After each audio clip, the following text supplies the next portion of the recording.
हरि ओम। षड्विंशत्यधिकशततमोऽध्यायः। पांडु और माद्री की अस्थियों का दाह संस्कार तथा भाई बंधुओं द्वारा उनके लिए जलांजलि दान। धृतराष्ट्र बोले, विदुर, राजाओं में श्रेष्ठ पांडु के तथा विशेषतः माद्री के भी समस्त प्रेत कार्य राजोचित ढंग से कराओ। पांडु और माद्री के लिए नाना प्रकार के पशु, वस्त्र, रत्न और धन दान करो। इस अवसर पर जिनको जितना चाहिए उतना दान दो। कुंती देवी माद्री का जिस प्रकार सत्कार करना चाहे वैसी व्यवस्था करो। माद्री की अस्थियों को वस्त्रों से अच्छी प्रकार ढक दो, जिससे उसे वायु तथा सूर्य भी न देख सके। निष्पाप राजा पांडु शोचनीय नहीं, प्रशंसनीय हैं, जिन्हें देवकुमारों के समान 5 वीर पुत्र प्राप्त हुए हैं। वैशंपायन जी कहते हैं, राजन, विदुर ने धृतराष्ट्र से तथास्तु कहकर भीष्म जी के साथ परम पवित्र स्थान में पांडु का अंतिम संस्कार कराया।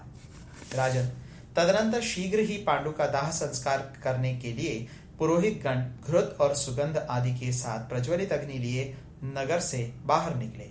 इसके बाद वसंत ऋतु में सुलभ नाना प्रकार के सुंदर पुष्पों तथा श्रेष्ठ गंधों से एक शिबिका मतलब वैकुंठी को सजाकर उसे सब ओर से वस्त्र द्वारा ढक दिया गया। इस प्रकार बहुमूल्य वस्त्रों और पुष्पमालाओं से सुशोभित उस शिबिका के समीप मंत्री, भाई बंधु और सुहृद संबंधी सब लोग उपस्थित हुए। उसमें माद्री के साथ पांडु की अस्थियां भली भांति बांध कर रखी गई थी।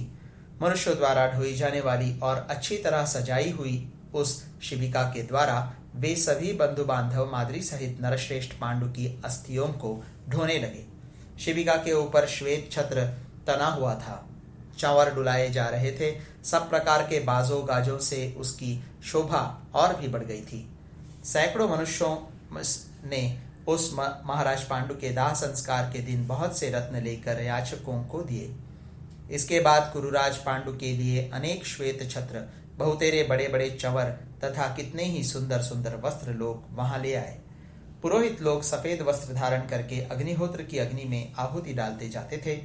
वे अग्नियां माला आदि से अलंकृत एवं प्रज्वलित हो पांडु की पालकी के आगे आगे चल रही थीं। सहस्त्रों ब्राह्मण, क्षत्रिय, वैश्य और शूद्र शोक से संतप्त हो रोते हुए महाराज पांडु की शिबिका के पीछे जा रहे थे। वे कहते जाते थे, हाय, ये महाराज हम लोगों को छोड़कर हमें सदा के लिए भारी दुख में डालकर और हम सबको अनाथ करके कहाँ जा रहे हैं। समस्त पांडव भीष्म तथा विदुर जी क्रंदन करते हुए जा रहे थे। वन के रमणीय प्रदेश में गंगा जी के शुभ एवं समतल तट पर उन लोगों ने अनायास ही महान पराक्रम करने वाले सत्यवादी नरश्रेष्ठ पांडु और उनकी पत्नी माद्री की उस शिबिका को रखा। तदनंतर राजा पांडु की अस्थियों को सब प्रकार की सुगंधों से सुवासित करके उन पर पवित्र काले अगर का लेप किया गया। फिर उन्हें दिव्य चंदन से चर्चित करके सोने के कलशों द्वारा लाए हुए गंगाजल से भाई बंधुओं ने उसका अभिषेक किया। तत्पश्चात उन पर सब ओर से काले अगर से मिश्रित तुंगरस नामक गंध द्रव्य का एवं श्वेत चंदन का लेप किया गया। इसके बाद उन्हें सफेद स्वदेशी वस्त्रों से ढक दिया गया।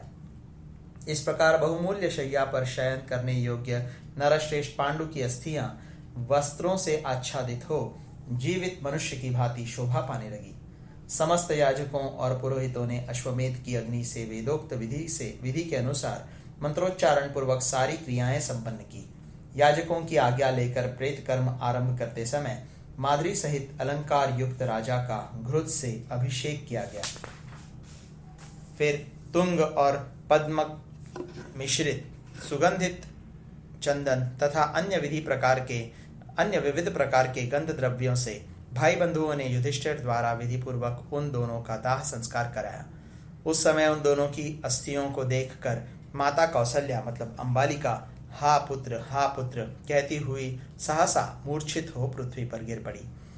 उसे इस प्रकार शोकातुर हो भूमि पर पड़ी देख नगर और जनपद के लोग राजभक्ति तथा दया से द्रवित एवं दुख से संतप्त हो फूट फूट कर रोने लगे। कुंती के आर्तनाद से मनुष्यों सहित समस्त पशु और पक्षी आदि प्राणी भी करुण क्रंदन करने लगे।